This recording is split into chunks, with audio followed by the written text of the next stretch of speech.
NASA is hiding the UFO phenomenon from the people. This is proof that NASA knows about it, they've spoken about it, and they do have it on camera. Check this out. NASA videos even show UFOs approaching, and you can hear Houston discussing it on video. Watch this. You guys getting the image? Copy that. 797 here, Houston, how do you read? Lots clear. 7, go ahead. I'll tell you at 10 o'clock high. This is Houston. Say again, 7. I'll tell you at 10 o'clock high.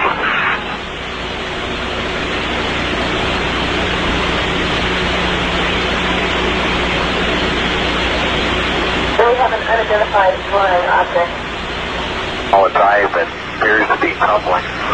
It just seems to be tagging along with us.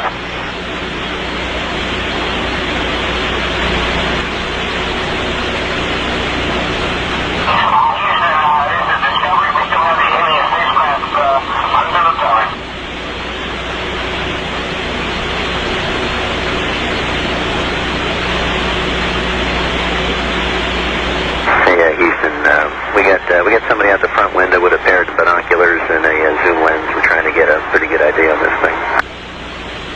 Let me copy that. So you can clearly hear both sides talking about the UFOs that are being seen.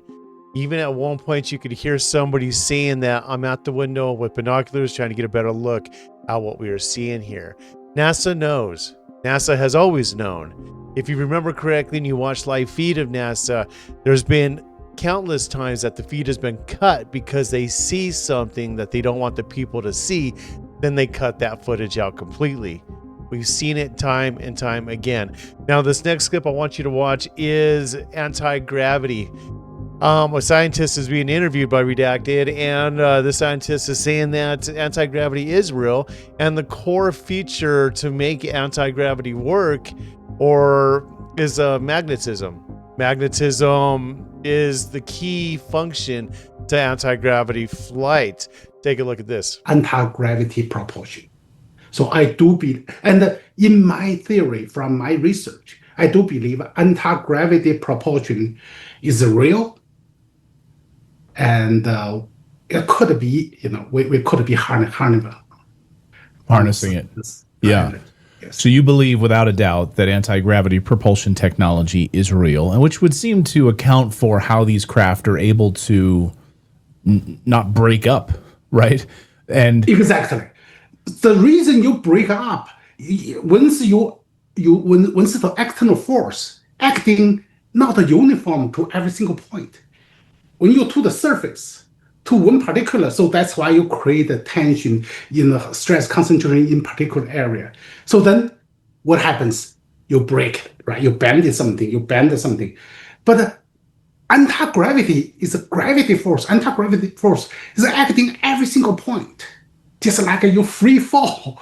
You do not see any tension in your body. Every single fall in the same acceleration, same velocity. So that's how they can have, what is that? 600 Gs. We are talking about a human astronaut survivor. No more basically requirement. You cannot be any more than 9 Gs. This can have a 9 Gs. Normally is low. Because your body would rip apart. Right, I mean, your body would shred apart if anything more than that. That's exactly. Because human travel is pushed by force on one side, so that means if in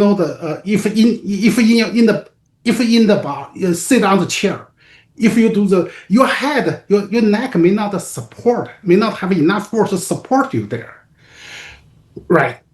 This is not the same case as anti-gravity force. The gravity force acting on every single point, so they all travel at the same velocity, same acceleration. So you do not see them break apart. So that's making me think about it. I'm a firm believer anti-gravity technology is right at the door. You think it's right at the door? Did you say that? Yes. Yes. There's many evidence include called gravifier. I don't know if lots of people do anti-gravity research. They saw a Russian young boy made this graphite. So basically, it's a UFO type shape of a device. I have one. We purchased one from the same people, same guy. That's yeah. So basically, this size UFO shape, weighing couple pounds, and you power them, it can lift in space. And of course, we use electrical current to power them. Yeah. So you purchased one at NASA? You have one of these? No. Sorry. Actually, no. This is my side project. With okay. So you have one. You have an anti-gravity machine at your house? We purchased not this moment being borrowed by another engineer. But I paid for in my house over a year and try to make it work. Yes. Wow. The principle is real.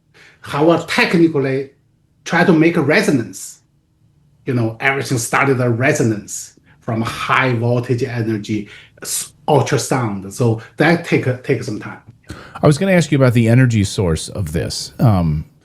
I've heard from insiders that tell me that the energy used to power some of these alien craft, the craft that I believe we have probably at Area 51 or other proving grounds that we've been reverse engineering, that the energy sources would be enough to power a city.